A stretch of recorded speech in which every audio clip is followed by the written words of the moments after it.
എല്ലാ പ്രിയപ്പെട്ടവർക്കും നമസ്കാരം. ഒരു വലിയ വിവാദ പ്രസ്താവനയുമായി ഒരു മൗലാന രംഗത്ത് വന്നിരിക്കുകയാണ്. അദ്ദേഹം പറയുന്നത് കലീമ ചൊല്ലിയില്ലെങ്കിൽ ഹിന്ദുക്കൾ കൊല്ലപ്പെടും, അല്ലെങ്കിൽ ഹിന്ദുക്കളെ കൊല്ലണം എന്നാണ് അദ്ദേഹം പറഞ്ഞിരിക്കുന്നത്. ഇദ്ദേഹം ഓൾ ഇന്ത്യ ഇമാം അസോസിയേഷൻ്റെ പ്രസിഡൻ്റാണ്. ഇദ്ദേഹത്തിൻ്റെ പേര് മൗലാന സാജിദ് റാഷിദി എന്നാണ്. ഒരു TV ചാനലിന് കൊടുത്ത ഒരു ഇൻ്റർവ്യൂവിലാണ് അദ്ദേഹം ഇത് പറയുന്നത്. അദ്ദേഹത്തിൻ്റെ അഭിപ്രായത്തിൽ കലീമ ചൊല്ലാത്ത ഹിന്ദുക്കളെ കൊല്ലണം എന്നുള്ളതാണ്. നിങ്ങൾ അദ്ദേഹത്തിൻ്റെ വാക്കുകളൊന്ന് ശ്രദ്ധിക്കുക. पढ़ोगे तो तुम मार दिए जाओगे, या तो कलमा याद कर लो, नहीं तो मार दिए जाओगे. मुसलमान उसे जब भी तो डरेंगे हिंदू. जब അതായത് ഇദ്ദേഹം പറയുന്നത്, നിങ്ങൾ കലീമ കാണാതെ പഠിച്ച് കലീമ ചൊല്ലുക, അല്ലെങ്കിൽ നിങ്ങളെ കൊല്ലും. അതായത് കുറച്ച് ഹിന്ദുക്കൾ ഇതിൻ്റെ പേരിൽ കൊല്ലപ്പെട്ടെങ്കിൽ മാത്രമേ മുസ്ലിങ്ങളെ നിങ്ങൾ ഭയപ്പെടുകയുള്ളൂ എന്നാണ് ഇദ്ദേഹം പറയുന്നത്. 4 हिंदू मरेंगे, 10-20 हिंदू मरेंगे कलमे के नाम पर, मुसलमान के नाम पर, इसके नाम पर, उसके नाम पर, तभी तो डरेंगे. അതായത് ഒരു 10-20 ഹിന്ദുക്കൾ കൊല്ലപ്പെട്ടെങ്കിൽ മാത്രമേ മുസ്ലിങ്ങളെ ഹിന്ദുക്കൾ ഭയപ്പെടുകയുള്ളൂ എന്നാണ് ഇദ്ദേഹം പറയുന്നത്. വളരെ വിവാദപരമായ ഒരു ഇൻ്റർവ്യൂ ആണിത്. ഈ മൗലാന ഒരിക്കലും ഇങ്ങനെ പറയാൻ പാടില്ലാത്തൊരു കാര്യമായിരുന്നു.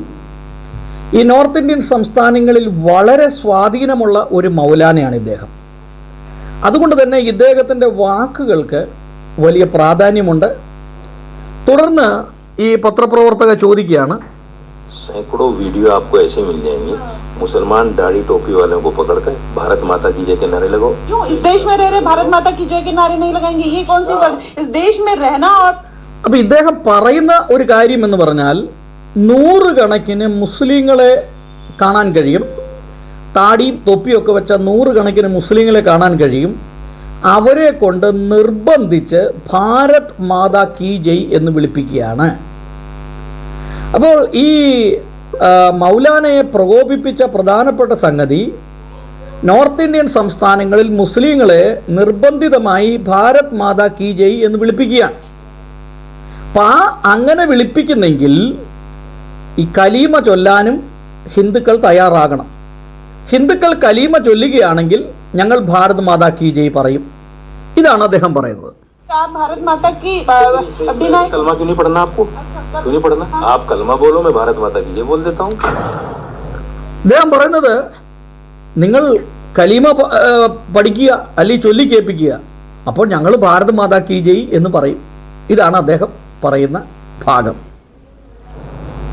औरत आज के वक्त में न मंदिर में सेफ है, न रोड पे सेफ है. आप देख रही हैं मस्जिद में सेफ है. मस्जिद में कोई അദ്ദേഹം പറയാണ്, ഇപ്പോൾ സ്ത്രീകൾ സുരക്ഷിതരല്ല, ഇന്ത്യയിൽ സ്ത്രീകൾ സുരക്ഷിതരല്ല. അത് പള്ളിയിലായാലും കൊള്ളാം, അമ്പലത്തിലായാലും കൊള്ളാം, റോഡിലായാലും കൊള്ളാം, എവിടെയായാലും കൊള്ളാം, ഇവർ സുരക്ഷിതരല്ല എന്നാണ് അദ്ദേഹം പറയുന്നത്. അപ്പോൾ അടുത്ത ചോദ്യം, മസ്ജിദിൽ സുരക്ഷിതരാണോ എന്ന് പറഞ്ഞാൽ മുസ്ലിം പള്ളിയിൽ സുരക്ഷിതരാണോ? അപ്പോൾ അദ്ദേഹം പറയുകയാണ് സുരക്ഷിതരാണ്. അപ്പോൾ ഈ അവതാരിക പറയുകയാണ്, അല്ലെങ്കിൽ ഈ ഇൻ്റർവ്യൂ ചെയ്യുന്ന ആൾ പറയുകയാണ്, മദ്രസകളിൽ കൊടിയ പീഡനമാണ് നടക്കുന്നത്, ലൈംഗിക ചൂഷണമാണ് നടക്കുന്നത്. അതായത് ആൺകുട്ടികളെയും പെൺകുട്ടികളെയും ഈ മദ്രസയിലെ അധ്യാപകരും മദ്രസയിലുള്ളവരും നിരന്തരം പീഡിപ്പിക്കുകയാണ് എന്നാണ് ഇവർ പറയുന്നത്. ഇപ്പോൾ ഒരു കാര്യം, ഈ ഓൾ ഇന്ത്യ ഇമാം അസോസിയേഷൻ പ്രസിഡൻറ്റിൻ്റെ ഈ വാക്കുകളിൽ നിന്ന് വ്യക്തമാണ്, മുസ്ലിം സമൂഹം ഹിന്ദു സമൂഹത്തെ ടാർഗറ്റ് ചെയ്തിട്ടുണ്ട്. പാകിസ്ഥാനിൽ നിന്ന് നുഴഞ്ഞുകയറ്റക്കാർ ഇന്ത്യയിലേക്ക് വന്ന് പഹൽഗാമിൽ കലീമ ചൊല്ലുവാൻ ആവശ്യപ്പെടുകയും അത് ചൊല്ലുകളായിട്ടുള്ള ആളുകളെ കൊല്ലുകയും ചെയ്തത് നമ്മൾ കണ്ടു. അതോടൊപ്പം തന്നെ ഈ അടുത്ത ഇടയിൽ മുംബൈയിൽ നടന്ന സംഭവം നമുക്ക് മനസ്സിലായി. ഇതിൻ്റെ എല്ലാം പിന്നിൽ ഇസ്ലാമിക് മത തീവ്രവാദികൾക്ക് വലിയ ഒരു പങ്കുണ്ട്. ഈ ഇമാമിനെ പോലുള്ള ആളുകൾ ഹിന്ദുക്കളെ കൊല്ലണം എന്ന് പരസ്യമായി പറയുമ്പോൾ ആക്രമണ സ്വഭാവമുള്ള ഈ സമൂഹം പെട്ടെന്ന് പ്രകോപിതരാവും. ഇദ്ദേഹത്തിൻ്റെ വാക്കുകൾ കൊണ്ട് തന്നെ ആളുകൾ രംഗത്തിറങ്ങും. എന്തായാലും ഇത് നോർത്ത് ഇന്ത്യയിൽ വലിയൊരു ചർച്ചാ വിഷയമായിരിക്കുകയാണ്. പല ആളുകളും ഇതുമായി വീഡിയോ ചെയ്തുകൊണ്ടിരിക്കുകയാണ്. ഹിന്ദുക്കളും മുസ്ലിങ്ങളും തമ്മിൽ ഉള്ള ഒരു വലിയ ശത്രുത ഈ ദിവസങ്ങളിൽ വളർന്നു വരികയാണ്. അതിൻ്റെ പ്രധാനപ്പെട്ട കാരണം ഇതുപോലെയുള്ള ഉസ്താദുമാരും മൗലവിമാരും മൗലാനാമാരും അതുപോലെ ഉള്ള ആളുകളാണ് ഇതിൻ്റെ പിന്നിൽ പ്രവർത്തിക്കുന്നത്. ഇപ്പം എന്തായാലും ഹൈന്ദവ സമൂഹം വളരെ കെയർഫുൾ ആകുക എന്നുള്ളതാണ് എനിക്ക് പറയാനായിട്ടുള്ളത്. കേരളത്തിലാണെങ്കിൽ ഇനി ഭരണമാറ്റം ഉണ്ടായാൽ കോൺഗ്രസ് ആണ് ഭരിക്കുന്നതെങ്കിൽ ഇസ്ലാമിക് ജിഹാദികളുടെ ഒരു വലിയ തേരോട്ടം, വലിയൊരു അഴിഞ്ഞാട്ടം അവിടെ നടക്കും. ഉദാഹരണം ഈരാറ്റുപേട്ടയും പെരുമ്പാവൂരും.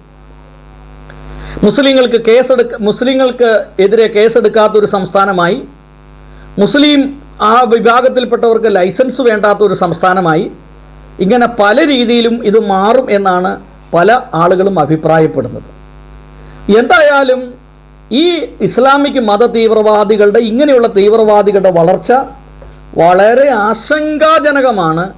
ഇന്ത്യ ഭരിക്കുന്നത് BJP ആണ്, ഉത്തർപ്രദേശ് ഭരിക്കുന്ന BJP ആണ്, മറ്റ് പല സംസ്ഥാനങ്ങളിലും ഭരിക്കുന്ന BJP ആയിട്ട് പോലും മുസ്ലിം സമൂഹം ഇത്രമാത്രം പ്രകോപിതരാകുകയും അന്യമതസ്ഥരെ ഉപദ്രവിക്കുകയും ചെയ്യുന്ന ഒരു സമീപനത്തിലേക്ക് വന്നിരിക്കുകയാണ്. അങ്ങനെയെങ്കിൽ കോൺഗ്രസോ മറ്റ് ഏതെങ്കിലും രാഷ്ട്രീയ പാർട്ടിയോ ഇന്ത്യയിൽ ഭരിച്ചാൽ ഇന്ത്യയുടെ അവസ്ഥ എന്തായിരിക്കും? അപ്പോൾ ഓരോ ജിഹാദികളുടെയും മനസ്സിൽ രൂഢകൂലമായിരിക്കുന്നതും രൂപീകൃതമായിരിക്കുന്ന ചിന്തയാണ് ഹിന്ദുക്കളെയും ക്രിസ്ത്യാനികളെയും കൊണ്ട് കലീമ ചൊല്ലിക്കണം, അവരുടെ മത നിയമങ്ങൾ ഇവിടെ അടിച്ചേൽപ്പിക്കണം, ഇന്ത്യ ഒരു മതരാഷ്ട്രമായി മാറണം, ഇന്ത്യയെ ഒരു ഇസ്ലാമിക് രാജ്യമാക്കി മാറ്റണം, അതിനുശേഷം അവരുടെ ശരീഅത്ത് നിയമം ഇവിടെ എന്ത് ചെയ്യണം, കൊണ്ടുവരണം. ഇത് ഓരോ ജിഹാദിയുടെയും മനസ്സിൽ ഉള്ള ഒരു ചിന്തകൾ തന്നെയാണ്. ഇനി പോട്ടെ, പാകിസ്ഥാനുമായി അല്ലെങ്കിൽ ബംഗ്ലാദേശുമായി മറ്റേതെങ്കിലും രാജ്യമായി ഇന്ത്യ ഒരു യുദ്ധത്തിലേർപ്പെട്ടാൽ നല്ലൊരു ശതമാനം സുഡാപ്പികളും ജിഹാദികളും ഈ പാകിസ്ഥാനോടും ബംഗ്ലാദേശിനോടും മറ്റ് രാജ്യങ്ങളോടും ചേർന്ന് നിൽക്കുകയും ഇന്ത്യയെ ഒറ്റിക്കൊടുക്കുകയും ചെയ്യും. അങ്ങനെ വരുമ്പോൾ ഒരു വലിയ പ്രശ്നങ്ങൾ തന്നെ ഇവിടെ സൃഷ്ടിക്കപ്പെടും. അതുകൊണ്ട് ഈ ജിഹാദികളുടെ ഈ വളർച്ച നമ്മുടെ രാജ്യത്തിന് ആപത്താണ് എന്ന് തിരിച്ചറിയുക.